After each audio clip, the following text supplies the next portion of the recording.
खोजो खोजो खोजो खोजो खोजो. Thank you, sir, for setting the tone. Your words definitely provided a new perspective to Earth this year, especially as it goes virtual. Now, we're going to move forward to our next session. And during these unprecedented times, many have experienced the importance of mental well being. The age old saying, health is wealth, today enjoys even more weight than ever. The Indian traditional healing and meditation processes go back centuries and hold the key to mental well being, making it even more relevant and accessible at this time. Next, we get into a very relevant and interesting conversation, which is titled as Spirituality in Pandemic Times. What does India have to offer? This is a conversation between Sri Sri Ravi Shankarji, who's the founder of the Art of Living. Gurudev Sri Sri Ravi Shankar is a renowned spiritual leader and a humanitarian with a vision of one world family, an icon of non-violence and universal human values. Gurudev's message has inspired millions of people around the world to lead more peaceful, compassionate lives, to serve their communities and find cooperative, non-violent solutions to the world's most pressing challenges. Along with him in conversation is Vasanthi Hariprakash, who's an award-winning radio anchor and a TV journalist, columnist and a public speaker. Vasanthi is the founder of Pickle Jar, an audio-video text company to tell stories about India without bias and hate. Let's enjoy this session right away.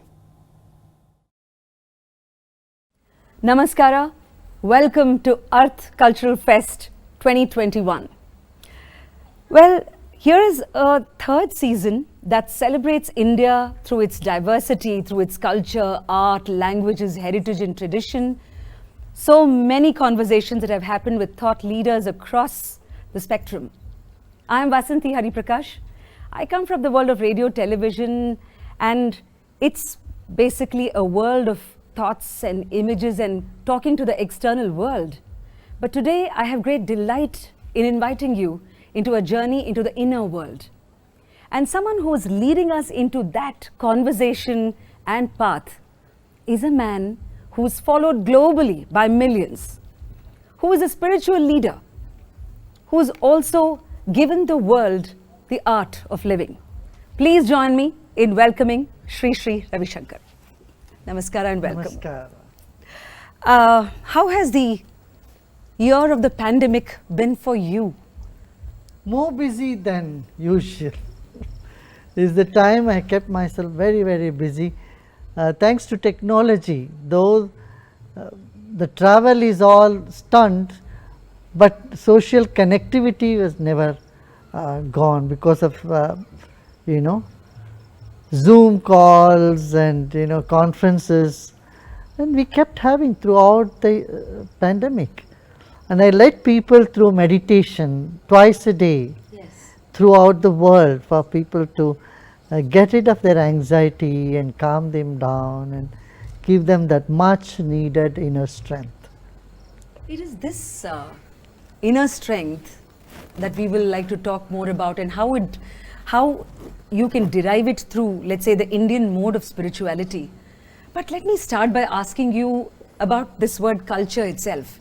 So many times we get told, ye Indian culture nahi hai, idu namma culture alla. So in a country that has got, dozens of languages and hundreds and thousands of dialects and religions and faiths, is it possible, Sri Sri, to have one, let's say, linear definition of Indian culture? How do you see it? Indian culture itself is unity in diversity. We are so diverse. We have 600 dialects. Every region of this country has a different, dance, different music and food habits, dresses. I mean, the amount of diversity you find here, you can't find anywhere else in the world. And that is what is Indian culture is. It's not just one thing. It's a mosaic of varieties. Now, when we try to, let's say, go a little deeper and say that, spirituality, for example. So are the two interlinked? Of course, spirituality is interlinked with every aspect of human endeavor. You know, whether it is science or arts or social studies and, you know, earth sciences and environment, our spirituality unites us from every field, you see. See, this country, we always appreciated the nature so much, and it's part of a culture. You go to any tribal village, they have a tree and they'll be worshipping the tree, they worship the river, they worship the mountains, and our songs are full of all this. That's right. Full of appreciation for nature. So definitely spirituality is something that uplifts the human spirit from every angle. You want to be a great scientist, you cannot be without having that aspect of spirituality. You know, Einstein himself drew inspiration from Bhagavad Gita. Like that many scientists today, you know, and Professor Doerr, who is one of the topmost scientists, nuclear scientists in today's world, you know, when he talks, you know, it appears like he's talking about Vedanta. So there is a deep link between any field and spirituality. When we speak of spirituality, I've often seen a lot of people getting it mixed with being religious, or the other way around, somebody who might say that, you know what, I'm not religious at all, but I'm spiritual. So can you just make people understand what therefore, let's say, is a distinction possibly? Religion has its importance. We cannot say religion has no role to play. Religion has its way, its place, but spirituality has a greater role to play. It makes an individual blossom from inside. All the human values which we talk in religion, they find its basis or their nourishment in spirituality. So I would say spirituality is essential, and religion is also essential, because religion is very much linked with the tradition, customs. You know, your name is all linked with religion, your food habits many times are linked with religion. So religion has its importance. We cannot say, oh, we are secular and yet we want to be spiritual. That is okay. See, secularism is embedded in the Indian thought, Indian religion itself. Secularism is what?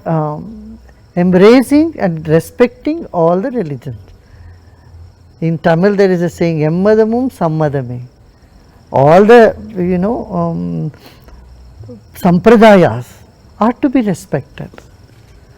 So we, in our Vedic tradition, that's what we do. It's not depending on just one book or one thought of one stream of thought.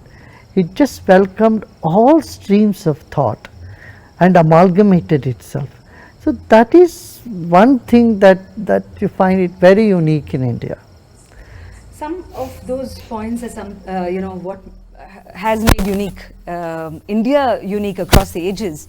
But there has also been a disturbing trend, you could say, of religiosity somewhere becoming a little more than spirituality. People going into their religions, what gets sometimes called radical, many different religions. But where do you see this sort of going? I mean, is this something which will probably heal over time? Because that word intolerance then creeps in. How do you... Therefore, radical thinking is saying, oh, my way is the only way. Only I will go to heaven, everybody else will go to hell. This sort of mindset is very dangerous.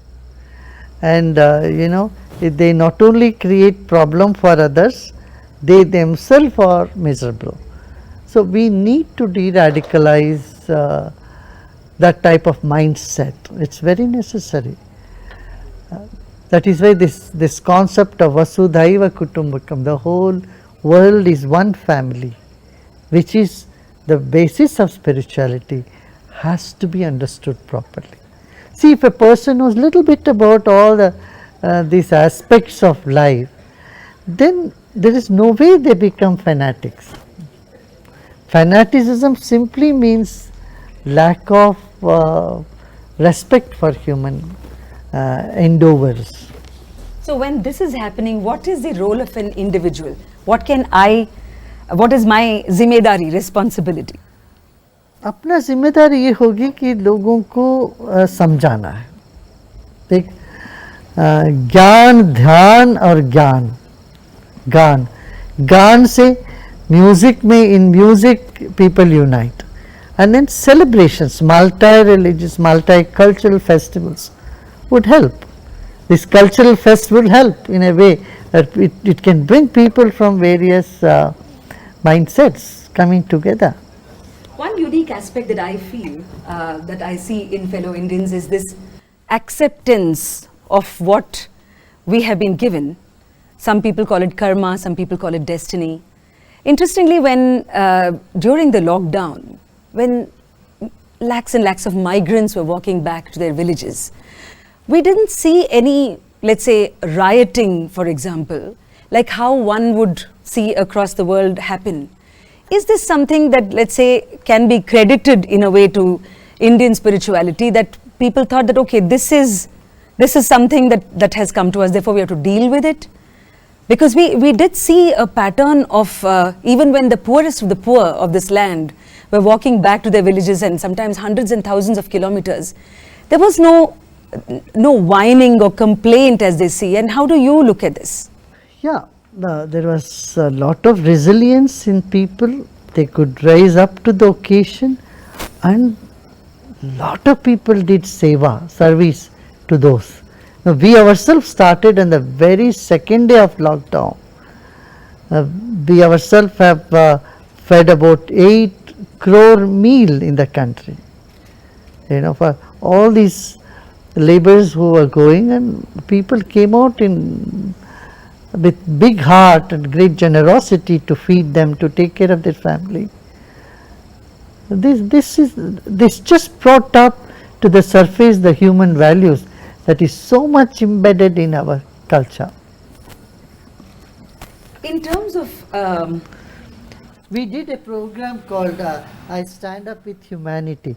This is that's a campaign for helping the daily wage workers. Daily wage workers, when they had no job, when they had to, so people came out in large numbers to cook food in their communities, and we have our different satsang groups all over the country. They cooked food and supplied them food. Sometimes we gave them ration for a month to the families. So, and then many other people followed. We started it, of course, on March 22nd last year, and was soon followed in a week's time by many other NGOs. Now, just going back to that question, Sri, about what the person who doesn't have access to power and money, what they could go through in their lives. One aspect, of course, is the people who could do the seva. Is also, I think, a matter of privilege, that you are in a position to be able to do seva. But I'm drawing your attention to those who did not have anything, who had actually, in a way, lost much. Lost their jobs, their livelihood, and in many cases, their happiness, because clearly there was just so much of uncertainty ahead of them. So this new sort of challenge that the world faced. Yeah, there are two things we need to. One is people who have lost, who have nothing to do. I mean, they have nowhere to go, and they have lot of fear, anxiety, uncertainty. They need inner strength. They need to be told, well, this is a passing phase, it will pass, and then you are not alone, we are all with you.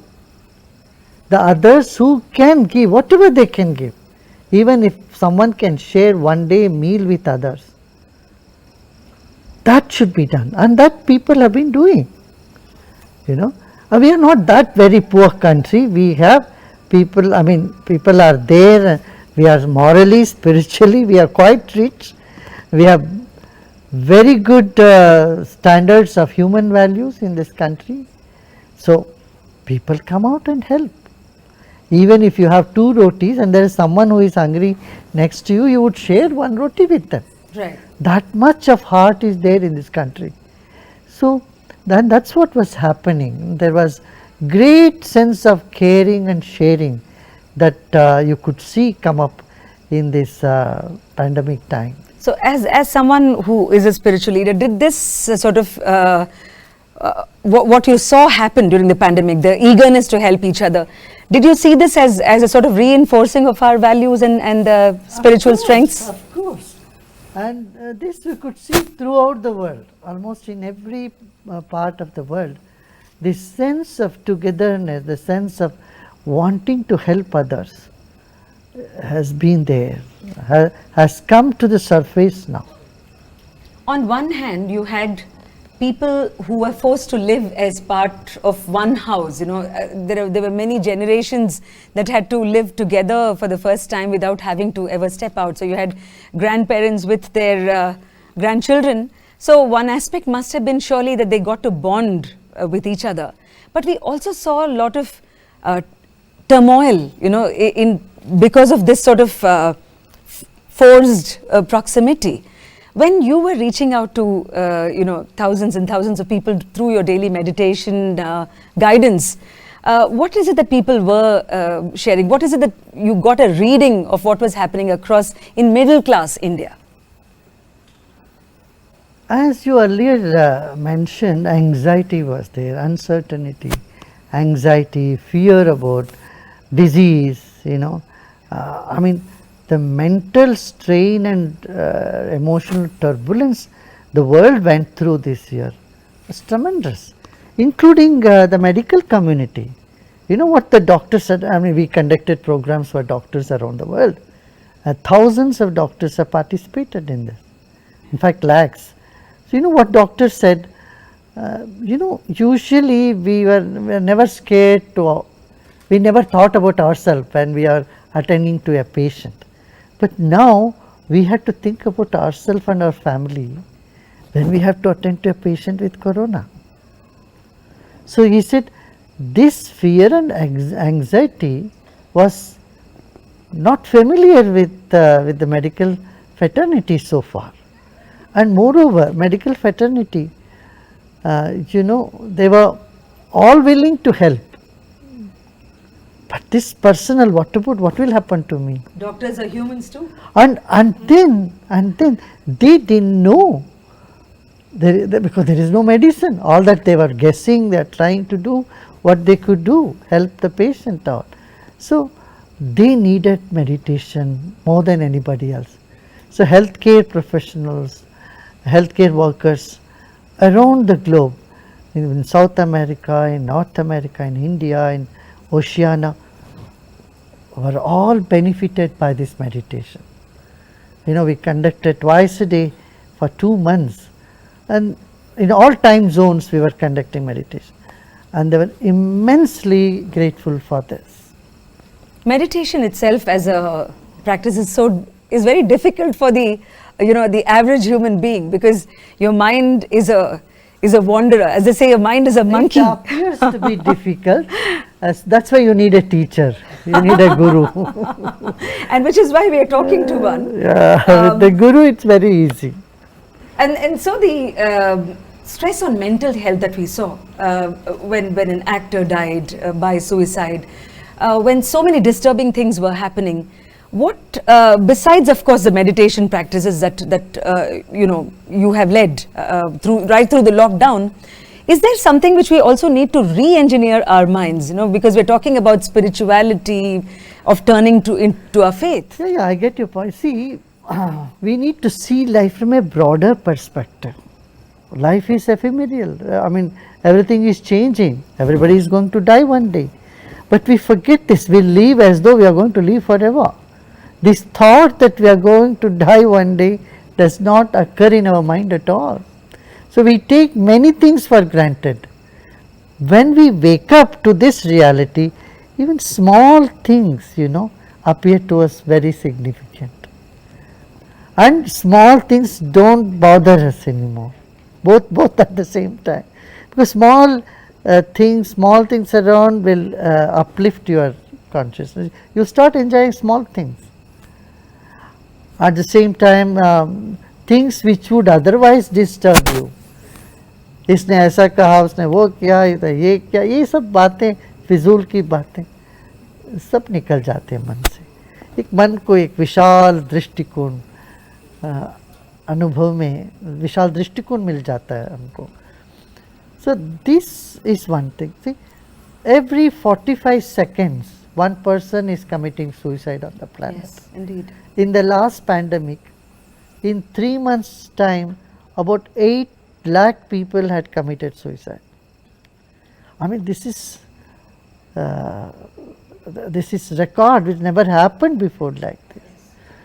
So when I had a conversation with the World Health Organization, the director of World Health Organization and UN person on this, you know, they were all saying the biggest challenge that the world is facing or going to face post pandemic will be mental health issue.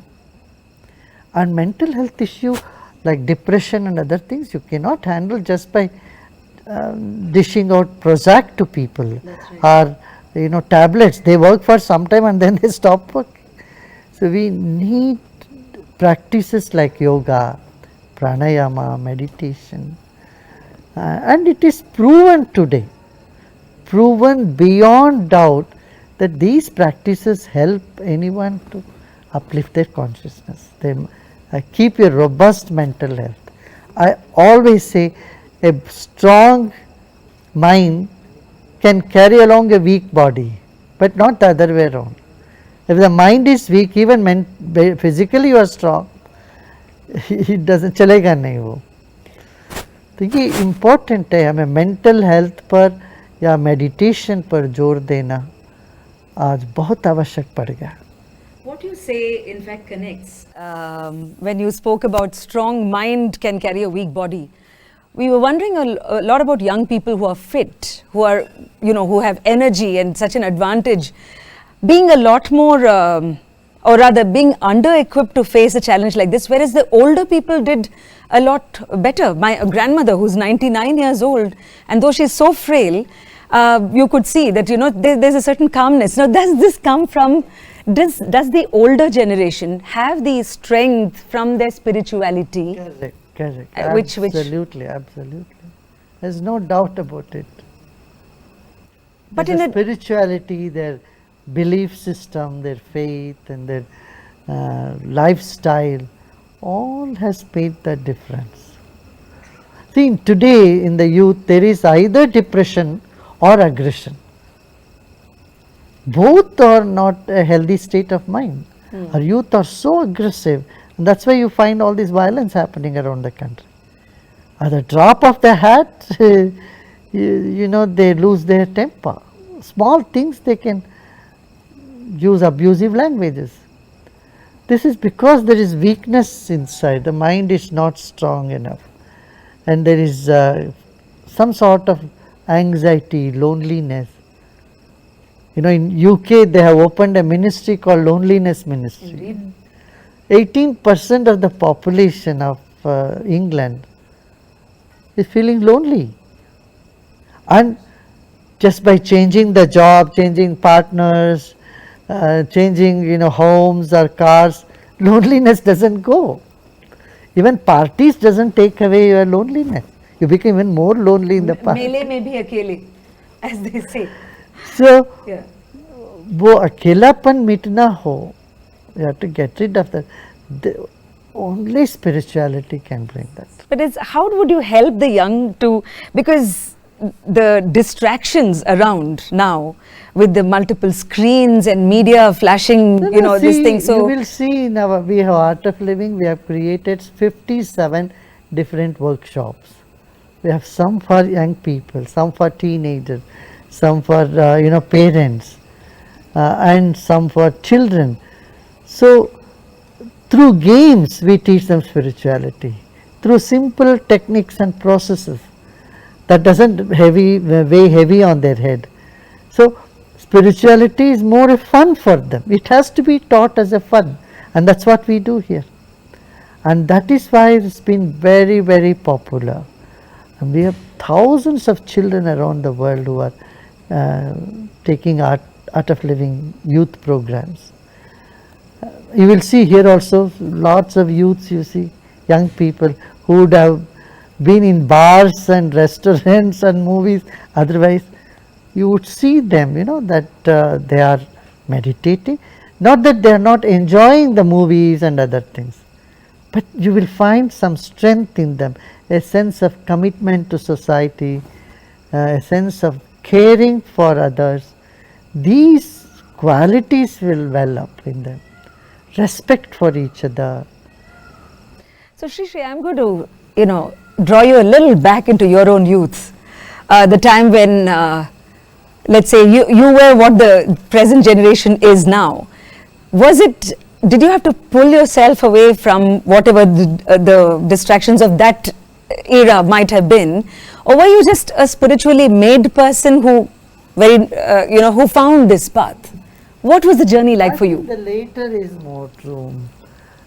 Spirituality like fish to water for me. It was nothing that I had to force myself, take somewhere. I am like this.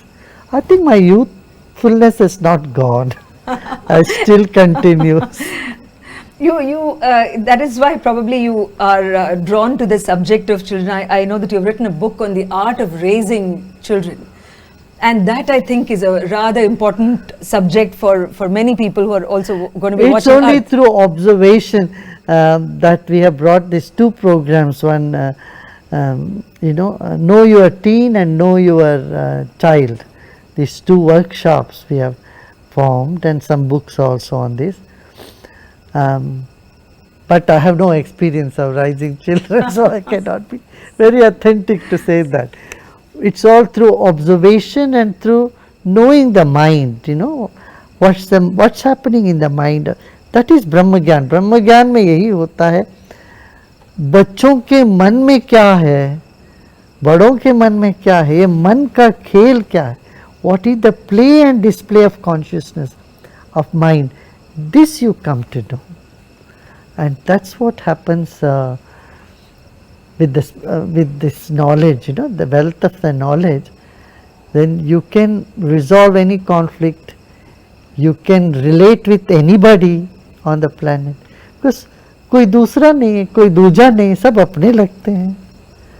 जब एक घर की माँ, जब अपनापन रहता है माँ में, तो सबके तो, और सब बच्चों को अपना ही मानते हैं. अलग अलग बच्चे अलग अलग टेंडेंसी की होने पर भी माँ के लिए सब अपने. तो ये भाव स्पिरिचुअलिटी लेकर है. कोई रिबेलियस है, कोई लॉ अबाइडिंग है, कोई कुछ और मानसिकता का है, मगर एक माँ कैसे देखती है, उन सबको अपनाती है without judgement. What gets called as samabhava? हाँ, samabhava, and then non-judgmental. When you interact with people who are from other countries, and of course are this thing, do you see, how do you see the future of India from this vantage point? What is it, whatever the country is going through right now, we have no shortage of issues and turmoils around us, which I think every country grapples. But as an Indian who has seen that generation, the present, how do you see the future playing out? Let's say, if I were to ask you, how is 2040 looking for you? It's just a number. It could be any time in the future. Our young people are very fortunate because they have technology on their side. We had to go to library and search through the catalog and pull out the books and read. Today children get all the knowledge from anywhere in the world in their fingers. The touch of a finger they can get anything.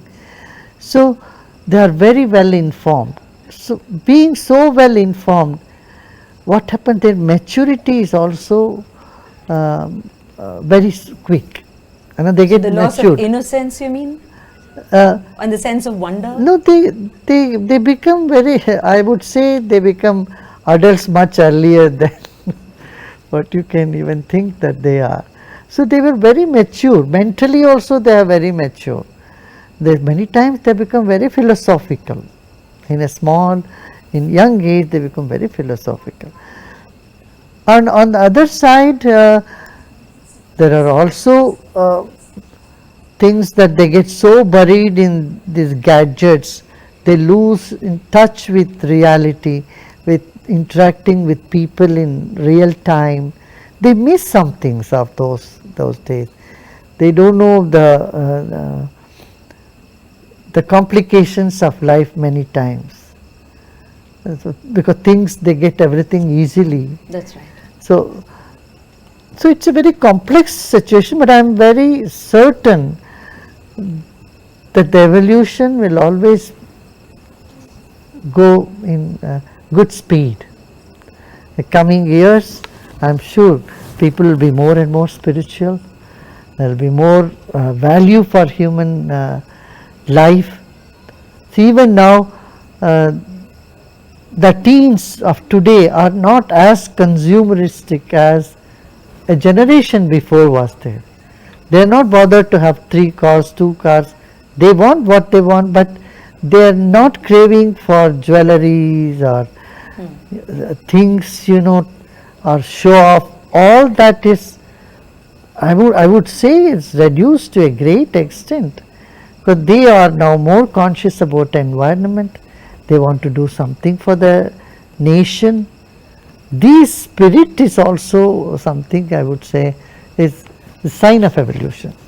Very heartening, the sort of, mentions of spirit in the context of spirituality.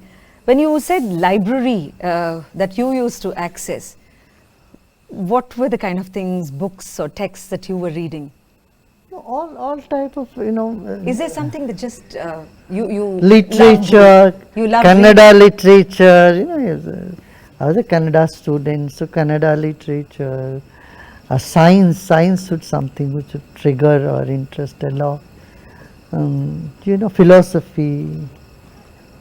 Though I was not a great reader, but you were already a thinker.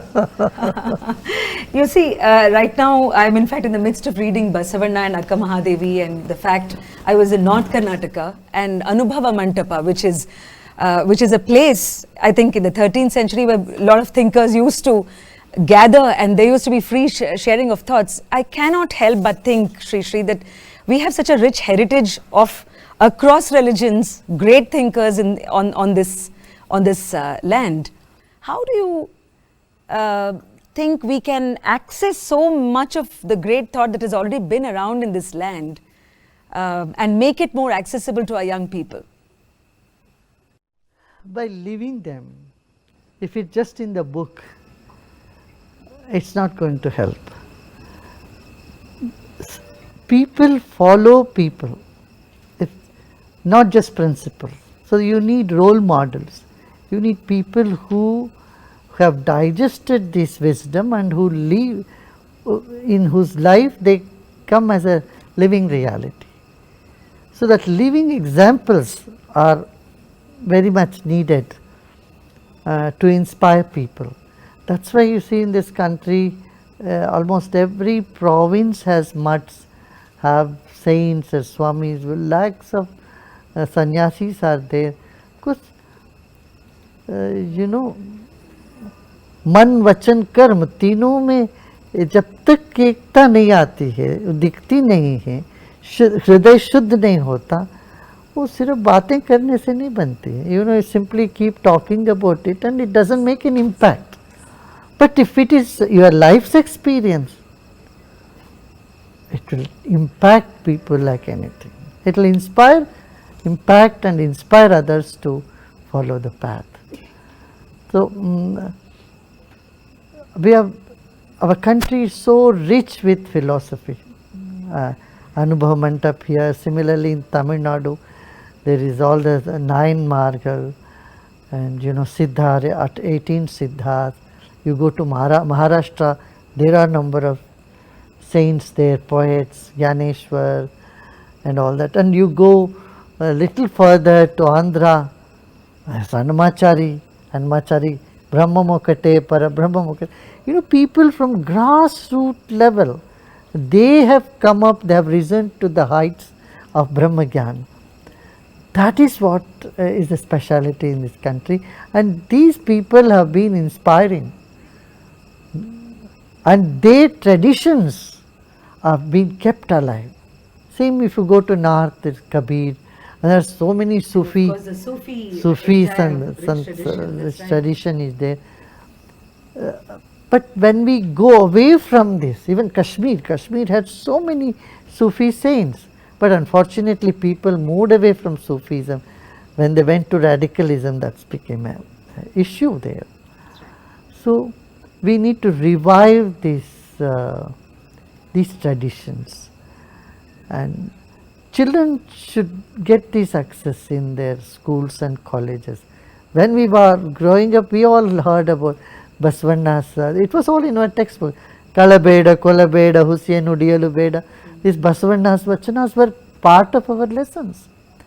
But I don't know whether they still have this. They must be having, but we need a little more emphasis on these issues. And the fact that, of course, this needs to be more than just, let's say, an hour or something, but in our daily lives, imbibe them. So finally, in conclusion, I just want to ask you, given that you have to meet so many of your people who come to ask you their questions about their problems, the fact that you guide them into meditation, and you have to, do you get your me time? And how do you do that? In the wee hours, in the mornings I meditate, I sit. And I never do anything which is not in my nature. So none of this drains me. It's not a work for me. It's all part of my life, part of my nature. So see, if you are doing something as a work, then it drains you. So the key is also to really love what you're doing and do what you love, as they say.